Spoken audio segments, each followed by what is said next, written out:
오늘은 세례 요한을 죽인 헤롯에 대한 얘기를 좀 하려고 합니다. 예수님에 대한 소식을 들었던 헤롯. 그런데 그가 이전에 세례 요한을 죽였단 말이에요. 근데 예수님이 하신 행적이 세례 요한이 했던 일들을 다 하고 있는 것을 들은 거죠. 그러니까 이 헤롯이 화들짝 놀라면서 그 예수라고 하는 그 사람은 예수가 아니야. 세례 요한이 환생한 거야. 이렇게 생각을 한 거죠. 그러면서 두려움과 떨림과 근심 속에 살게 되는 것이죠. 그래서 오늘 본문 1절과 2절에 보면 이렇게 기록을 하고 있습니다. 그때의 분봉왕 헤롯이 예수의 소문을 듣고 그 신하들에게 이르되 이는 세례 요한이라. 세례 요한은 자기가 죽였으면서 아니야 저 세례 요한이야. 그가 죽은 데 가운데 살아났어. 그러므로 이런 능력이 그 안에서 역사하는도다 이렇게 생각을 하고 두려워했다는 것이죠. 그 첫 번째 헤롯이 예수님과 관계에서 보면 세 헤롯이 나오는데, 첫 번째 헤롯은 예수님이 탄생하실 때 그 어린아이를 다 죽이라고 했죠. 그래서 예수님이 어디로 피신해요? 애굽으로 피신하시죠. 그때 헤롯이 있는데 그 헤롯은 헤롯 대왕이었습니다. 아주 치졸한 인간이죠. 그런데 그 아들들이 있어요. 그가 죽고 나서 그 아들들이 땅을 나누어서 다스리게 되었죠. 그래서 네 개로 나누어졌는데 그 중에 이제 이 유대 땅을 다스렸던 사람이 헤롯 아켈레오라는 사람이에요. 근데 헤롯 아킬레오가 그곳에서 다스린다 그러니까 예수님 부모님이죠. 야, 우리 돌아가야 되는데 그 사람 악명 높은 사람인데 거기에 가면 안 되겠다 해가지고 유대 땅으로 돌아와야 되잖아요. 고향으로. 근데 고향으로 안 와요. 어디로 가시냐면 갈릴리로 가요. 근데 갈릴리에서는 누구가 다스리고 있었냐면 헤롯 안티파스가 다스리고 있었거든요. 그런데 헤롯 안티파스 역시도 사실은 굉장히 잔인한 왕입니다. 오늘 본문에 나오는 그가 헤롯 안티파스거든요. 그야말로 곰피했더니 범이 나타났더라 하는 얘기와 같은 얘기예요. 그래서 그 갈릴리에서 만난 이 헤롯 안티파스, 그가 이제 세례 요한을 죽이고, 그가 어떻게 세례 요한을 죽였는가 하는 내용이 오늘 본문에 나와 있고요. 그리고 그 이후에 그는 근심하고 걱정하면서 지금 후회하는 인생을 사는 그의 모습을 우리가 보게 되는 것이죠. 그렇다면 오늘 말씀을 통해서 정말 후회하지 않는 인생으로 살 수 있다면 또 근심과 두려움을 물리치고 살아갈 수 있는 길이 무엇일까 하는 것을 말씀을 통해 배우려고 하는데요. 첫째로는 우리가 들리는 얘기들이 많잖아요. 분별할 수 있어야 된다는 거예요. 그래서 분별하여 들으라는 거예요. 자, 오늘 보면 3절부터 보시면 전에 헤롯이 그 동생 빌립의 아내 헤로디아의 일로 요한을 잡아 결박하여 옥에 가두었으니 이는 요한이 헤롯에게 말하되 당신이 그 여자를 차지한 것이 옳지 않다 하였습니다. 헤롯이 요한을 죽이려 하되 무리가 그를 선지자로 여김으로 그들을 두려워하였더니 그랬습니다. 자, 내용은 이렇습니다. 헤롯 안티파스가 이제 어느 날 로마로 가는 길이 있었어요. 로마로 가는 중에 어느 집을 들리냐면 자기의 이복 동생인 빌립 1세의 집을 들리는 겁니다. 근데 빌립의 집에 갔더니 그의 아내가 누구냐면 헤로디아였습니다. 근데 사실은 이 헤롯과 헤로디아는 삼촌 관계예요. 조카 사이예요. 자, 그러면서 그를 자기 아내로 데려오는 거예요. 강제로 빌립하고는 이혼하라 그러고 자기 아내로 데려왔어요. 근데 요놈의 헤로디아가 아주 포악한 여자예요. 뭐라고 얘기를 하냐면 원래 헤롯이 아내가 있었어요. 그 아내가 누구냐면 정략 결혼을 한 사람인데, 저 아라비아에 가면 나바티안이라고 하는 족속이 있는데 거기도 큰 나라거든요. 이 나라의 왕이 아레타스라고 하는 왕이거든요. 그런데 이 아레타스의 딸, 그러니까 아레타스의 공주지요.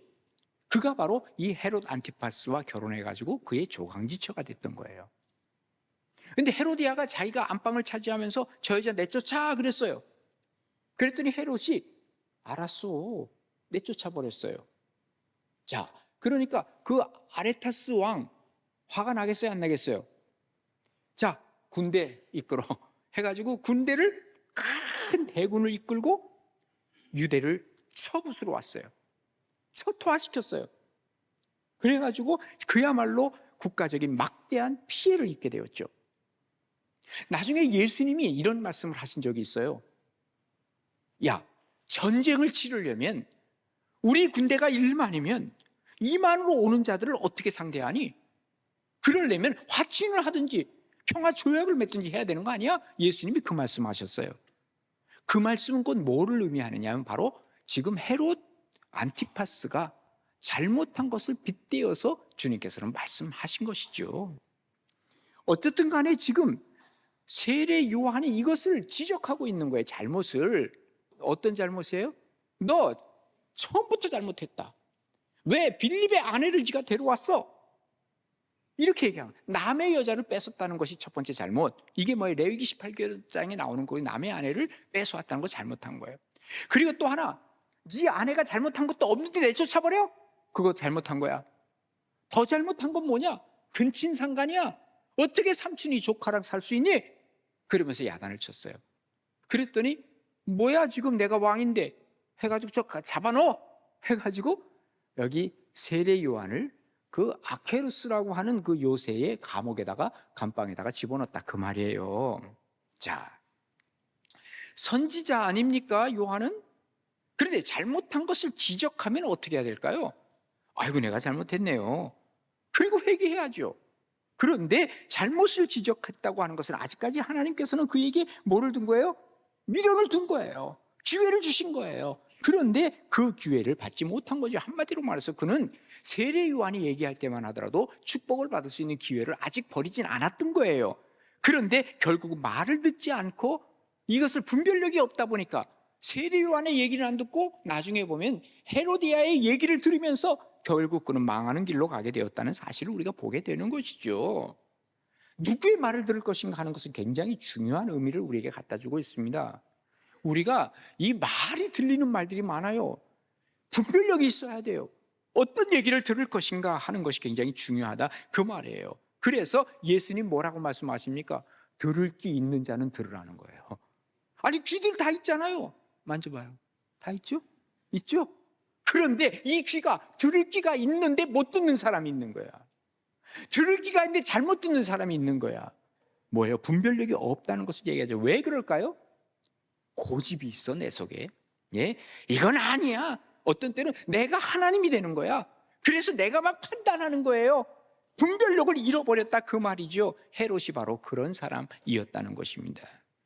처음에는 그도 양심의 꺼리낌이 있었다고 봅니다. 그래서 같은 기사를 기록한 마가복음 6장 20절에 보면 이렇게 기록을 하고 있어요. 헤롯이요, 처음에는 요한이 의롭고 거룩한 사람으로 알았어요. 그리고 두려워도 했어요. 그리고 그를 보호하기도 했고요. 또 그의 말을 들을 때 그가 크게 번민을 하면서도 달갑게 들음이라 그랬어요. 그런데 점점 악화된 것이 뭐 때문이라고요? 그의 아내 헤로디아 때문에 그래요. 참 착하고 지혜로운 여자의 말은 잘 안 들어. 악하고 표독스러운 여자의 말은 잘 들어. 무서우니까 듣는 것 같아. 조심해야 됩니다. 잘 들을 수 있고 잘 판단할 수 있어야 되고 잘 분별할 수 있어야 되는데, 예? 여러분, 그 아하방이 그러지 않았어요? 예? 이세벨, 잘못된 아내의 말을 듣고 말이죠, 결국은 그는 망하는 길을 가잖아요. 예? 정말 우리가 이 말에 대한 분별력이 있지 않으면 위험합니다. 다윗은 어떻겠습니까? 다윗은요, 그 밧세바를 자기 아내로 취했어요. 너무너무 아름답다, 막 좋다 그러면서 데려왔는데 보니까 이 여자가 남편이 있는 여자야. 우리야 장군의 아내거든요. 그러니까 이거 안 되겠다 해가지고 우리야 장군을 어디로 보냅니까? 저 전선 최전방으로 가서 죽게 만들잖아요. 그리고 나서는 이제 됐다, 죽었으니 내 아내가 됐다, 이제 이러고 있는데 갑자기 하나님께서 누구를 보내요? 나단 선지자를 보내잖아요. 나단 선지자가 뭐라 그럽니까? 당신 미쳤냐고. 예? 왜 남의 아내 그렇게, 지금 헤롯에게 한 얘기와 똑같은 얘기를 하고 있습니다. 그때에 헤롯은 어떻게 했어요? 헤롯은 이 무슨 소리 하는 거야 하면서 그걸 마케로스에다 집어넣었다 그랬죠, 감옥에다가. 그런데 다윗은 어떻게 했습니까? 그 자리에서 저 나단 쳐부셔, 없애버려, 이렇게 안 했습니다. 그 말을 듣자마자 무릎을 꿇고 하나님 앞에 기도하고, 그리고 회개하고, 그러면서 그가 성군이 될 수 있었다는 사실을 우리가 보게 되는 것이죠. 약은요, 제가 보기에 이 세상에 어떤 약이라도 단약은 없어요. 약은 다 써요. 그런데 그 약을 먹으면 우리가 건강이 회복되는 거고, 그 약을 안 먹으면 나는 죽을 수도 있는 거예요. 이게 뭡니까? 분별력이에요. 그냥 들리는 거 다 들어서 어떤 때는 내가 이것이 정말 좋은 얘기도 듣고 나쁜 얘기도 듣는데 이게 정말 내가 취해야 될 것인가 버려야 할 것인가, 이거 분별력 가져야 된다는 것이죠. 여러분, 죄도 그렇고요, 은혜도 그렇고요, 다 듣는 데서 와요. 그래서 우리가 은혜 받을 때 어떻게 합니까? 믿음은 들음에서 나고 들음은 하나님의 말씀으로 말미암는다고 로마서 10장 17절에 말씀하시잖아요. 은혜도 듣는 것, 죄악도 듣는 데서. 그런데 뭔가 취사 선택하는 게 중요하다, 그 말이에요. 하나님의 말씀이 들리면 내가 아멘하고 받아들이고, 안 좋은 얘기가 내가 들리면 이것을 내던져버리고, 이런 분별력이 있을 때 우리가 은혜도 성장하고, 또 잘못된 것은 내가 내버릴 수 있다라는 사실을 우리가 기억해야만 한다는 것이죠. 잠언서 28장 1절에 보면 이렇게 기록하고 있습니다. 악인은 쫓아오는 자가 없어도 도망가지요. 예? 저 명동 바다에 가서 그 소리 한번 질러봐요, 한번. 진짜인지 아닌지. 도둑 잡아라! 그러잖아요. 그럼 도둑놈들은 그냥 무조건 뜁니다. 보지도 않고 뜁니다. 이게 도둑놈이야. 예? 그런데 도둑 잡아라! 그러잖아요. 아주 의연하게 걸어. 누구지? 누가 도둑이지? 이렇게 보는 사람은 도둑 아니야. 예? 그래서 악인은 쫓아오는 자가 없어도 도망하지만 의인은 사자같이 담대하다고 성경은 말씀해주고 있는 것입니다. 예?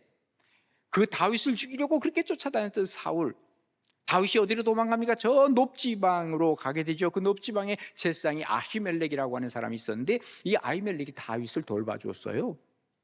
그랬더니 사울이 그 얘기를 듣고 화를 이만큼 내면서 거기 있는 제사장들 다 죽여버려 해가지고 85명을 죽였습니다, 높지방에. 그리고 나서 어떻게 돼요? 악귀가 그에게 들렸다는 거예요. 악신이 그에게 돌아왔어요. 그리고 두려움과 근심과 걱정 속에서 그는 매일매일 살다가 결국은요, 어떻게 됩니까? 그도 망하는 길을 가잖아요. 듣는 것 잘해야 됩니다. 그래서 성경은 뭐라 합니까? 시편 1편에 보면요, 복 있는 사람은 악인의 길을 쫓지 않는데요, 그리고 죄인의 길에 서지 않아요, 오만한 자리에 앉지 않아요. 그런데 헤롯은 요거대로 한 거야. 어쩌면 이 교과서를 거꾸로 읽었어, 그죠? 그래서 그는 어떻게 합니까? 악인의 길을 따랐어요. 그리고 죄인의 길에 들어섰어요.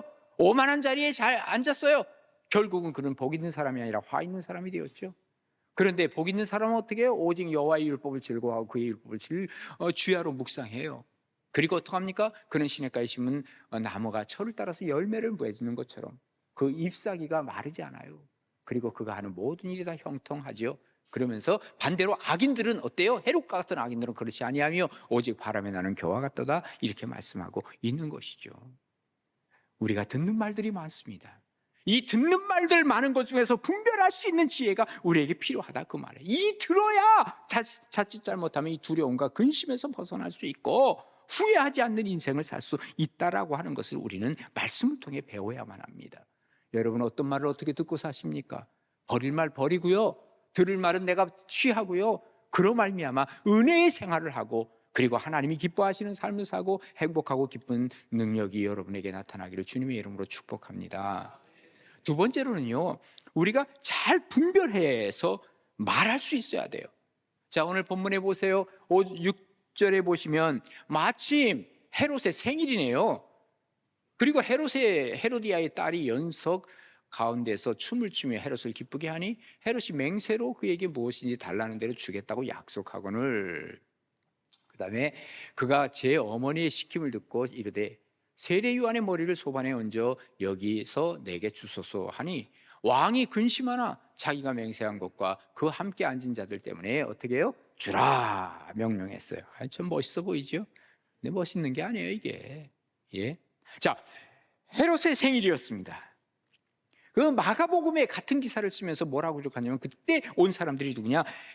대신들이 다 왔어, 천부장들 다 왔어, 그리고 갈릴리의 귀인들을 다 초청했다라고 마가복음에는 기록하고 있습니다. 자, 그러면서요, 헤로디아의 그 딸 살로메라 그래요.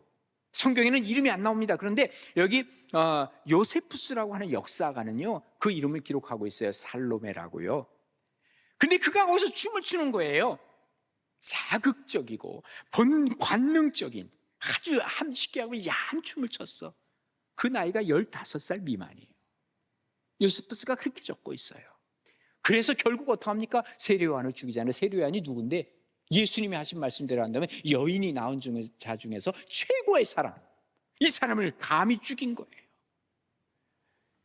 잠언서 15장 28절에 보면요, 의인의 마음은 대답할 말을 깊이 생각한대요. 그런데 악인의 입은 악을 쏟아낸대요. 맞는 얘기지 않아요?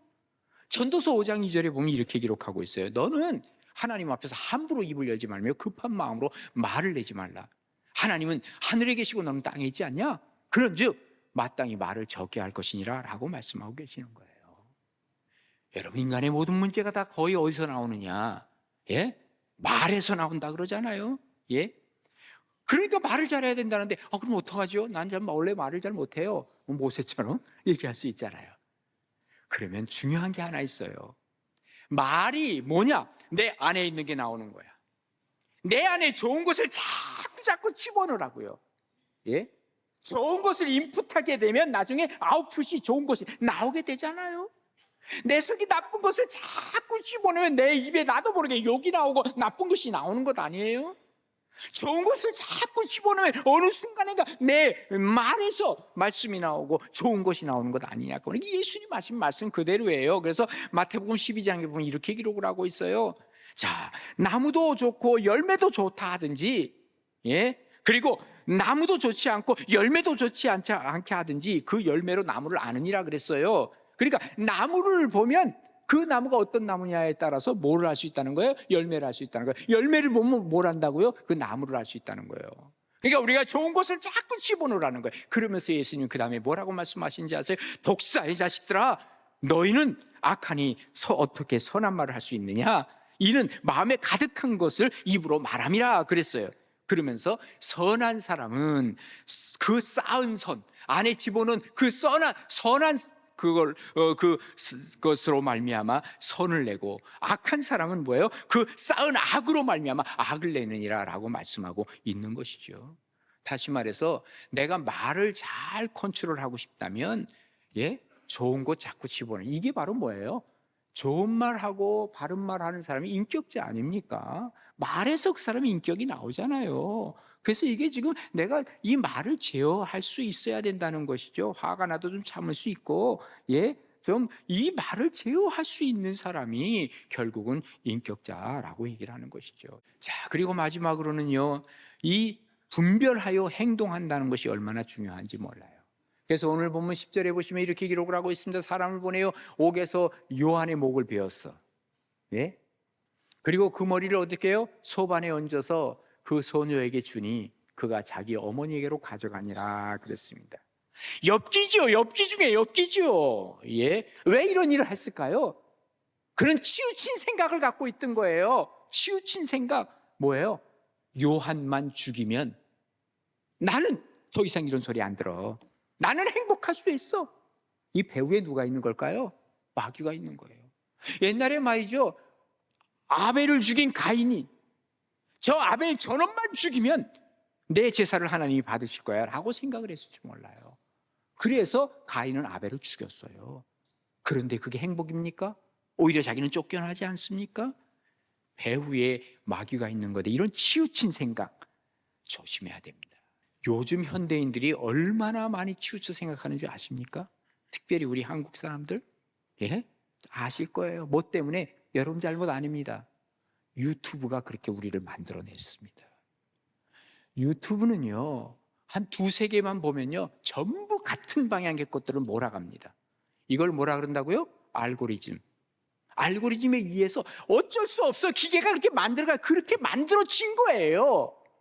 그러니까 두세 개만 같은 사상의 것들을 보면 다 한쪽으로 치우칠 수밖에 없어요. 어느 누구든지 여러분 잘못이 아니라니까. 이게 지금 우리가 사는 세상입니다. 어디서나 그래서 사람들이 치우쳐서 지금 생각을 합니다. 그러니까 균형을 못 잡아요. 사람이 정신을 못 차려요. 그러다 보니까 세상이 양쪽으로 나눠지는 거죠. 정말요, 이렇게 우리가 행동하다 보면 위험한 거죠. 이 행동이라고 하는 것은 뭡니까? 우리의 마음에 있는 것을 표현하는 것 아닙니까? 예? 정말 우리가 그러기에 우리의 마음에 각 좋은 것들을 자꾸 집어넣어야 한다는 이유가 그거예요. 그리고 우리가 균형 잡힌 것을 자꾸 집어넣어야 되는 거예요. 그래야 우리의 행동이 올바르게 되는 거죠. 말은 청산유수로 잘하는데, 예? 행동이 따라오지 못하는 사람을 뭐라 그래요? 이거 사기꾼 아닙니까? 지금 예수는 믿는다고 하는데 이 행동이 따라오지 못하는 경우들이 얼마나 많이 있는지 모른다 그 말이에요. 아, 참 신실한 사람인데 보니까 세상 속에 나가서는 악덕상인이야. 예? 왜 그럴까요? 그 안에 하나님이 없어요. 그 안에 예수님이 안 계세요. 참 교회에서는 어쩌면 저렇게 거룩한 말을 잘할까? 그런데 밖에 나가면 욕쟁이야. 예? 그리고 그냥 막 쌍말을 막 해. 이게 왜 그럴까요? 그 안에 예수님이 없어요. 교회 나와서 하는 척 하는 거예요. 야고보서 2장 14절에 그래서 이렇게 야고보서 하던 얘기합니다. 내 형제들아, 만일 사람이 믿음이 있다고 하면서도 행함이 없어? 그 무슨 유익이 있냐? 그 믿음이 능히 자기를 구원하겠느냐? 그러면서 구원받았다고 생각하겠어? 그 얘기예요. 만일 형제나 자매가 헐벗고 그리고 일용할 양식이 없어, 돈이 없어, 먹을 것도 없고 지금 추워서 벌벌 떨고 있어. 그런데 너희 중에 누구든지 그 얘기 뭐라고 얘기하냐면, 야, 평안히 집으로 가. 집이 없는데 어디로 가냐 말이에요. 야, 옷 좀 두껍게 입어. 덥게 해. 옷이 없는데 어떻게 입냐고 말이에요. 배부르게 먹어. 먹을 게 없는데 어떡하냐고 말이에요. 그러면서 쓸 것은 전혀 주지도 않으면서 말로만 잘한다고 이게 무슨 유익이 있겠냐고 말이에요. 이와 같이 행함이 없는 믿음은 뭐예요? 그 자체가 죽은 거래요. 죽은 거는요, 아무 소용이 없어요. 뭐든지 죽은 건 별 볼 일 없어요. 죽어봐요. 아무리 내가 예쁘게 정말 하던 요즘 반려견이라고 하더라도 죽은데 그냥 같이 그냥 안고 있을 거예요? 버려야지 어떡할 거예요? 아무리 좋은 거라도요, 죽으면 끝나는 거예요. 우리 신앙, 죽은 신앙도 의미가 없다는 거예요. 이와 같이 행함이 없는 믿음 뭐예요? 그 자체가 죽은 것이라. 어떤 사람은 말하기를 너는 믿음이 있다 그래? 그래, 나는 믿음 별로 없어 그래. 근데 나는 행함에 있어. 내가 행함으로 너에게 보여줄게. 너는 믿음 한번 보여줘. 너 믿음으로 보여줄 게 뭐 있냐? 그렇게 얘기하는 거예요. 그러니까 나는 행함으로 내 믿음을 보여줄 수 있어. 이렇게 얘기하는 거예요. 그러면서 내가 하나님을 한 분이신 줄 믿어? 그래, 믿어. 잘하고 있는 거야. 그런데 귀신들도 믿고 있단다. 귀신들은요, 우리 하나님이 한 분이신 거 믿고요. 귀신은요, 예수님도 믿고요. 다 믿어요. 그런데 뭐가 없어요? 행함이 없어요. 그래서 우리가 잘못하면 귀신 신앙이 될 수 있다는 것이죠. 신앙이라고 하는 것은 이론입니다. 생활은 뭐예요? 생활은 실천입니다. 여러분, 비신앙인들이 우리의 이론 가지고 공격하는 건 저는 아직 한 번도 찾아본 적이 없어. 우리 이론은 틀리다는 얘기 안 해. 뭘 가지고 공격하는지 아세요? 우리의 생활을 보고 공격하는 거예요. 다시 말해서 이론이 아니라 우리의 삶을 보고 실제적인 모습을 보고 우리를 공격하는 거예요. 신앙인은 신앙으로 행동을 통제할 수 있어야만 합니다. 헤롯은 이것이 없었습니다. 신앙은 그래서 우리의 삶의 모든 행동이 뭐예요? 컨트롤 타워가 돼야 되는 거예요. 내가 신앙을 갖고 있습니다. 그러면 신앙으로 모든 걸 컨트롤할 수 있어야 돼. 그러기 위해서 어떻게 해요? 내가 신앙이 있다는 거 뭘 갖고 있는 겁니까? 말씀을 갖고 있잖아요. 이것을 작동하게 하는 게 뭐예요? 이게 바로 기도라는 거예요. 말씀과 기도로 컨트롤 타워를 갖고 어떤 행동이든지 내가 이것에 의해서 해보겠습니다 하면 분별력 있는 행동이 나오게 돼 있다 그 말이에요. 헤롯은 어떻습니까? 어쩌면 자기 말 지켰다고 자기는 폼 잡을지 몰라. 내가 한 말 나는 지켰어. 내가 너 뭐든지 해주겠다 그랬는데 네가 세례요한 머리 달라 그래서 내가 줬어. 자기는 자기 말 지켰다고 아마 큰 소리 할지도 몰라요. 그런데 그 이전에 해야 될 게 있어요. 뭔지 아시죠? 그 말이 옳으냐 그르냐를 먼저 판단해야죠. 사도행전 4장 19절에 뭐라 그러니까 베드로와 요한이 대답하여 이르되 하나님 앞에서 너희의 말을 듣는 것과 하나님의 말씀을 듣는 것 어떤 게 옳은가 판단하라고 얘기를 하고 있는 겁니다. 경거망동하지 말라는 거예요. 그리스도인으로서 품위를 잃어버리지 말라는 거예요. 우리가 정말로 두려움과 그리고 근심을 덜기 위해서는 어떻게 해야 되겠습니까? 우리가 들리는 얘기가 많아요. 이런저런 얘기들이 요즘 특히나 더 많아요. 이거 듣고 잘 분별하세요. 그리고 어느 것이 옳은 것인가, 하나님이 원하시는 게 뭔가 잘 판단하세요. 또 내가 말하려고 했을 때 이 말이 옳은 말인가, 하나님께서 하라고 하시는 말은 하세요. 그러나 하나님이 하지 마 하는 말은 내가 쑥 집어넣을 수 있어야지. 행동 마찬가지입니다. 모든 것이 다 그죠? 하나님 앞에서 이 분별력을 제대로 갖고 있으면 근심과 걱정, 두려움 다 물리치게 되죠. 후회 없는 인생을 살겠죠. 이런 은혜와 축복이 여러분의 것이 되기를 주님의 이름으로 축복합니다.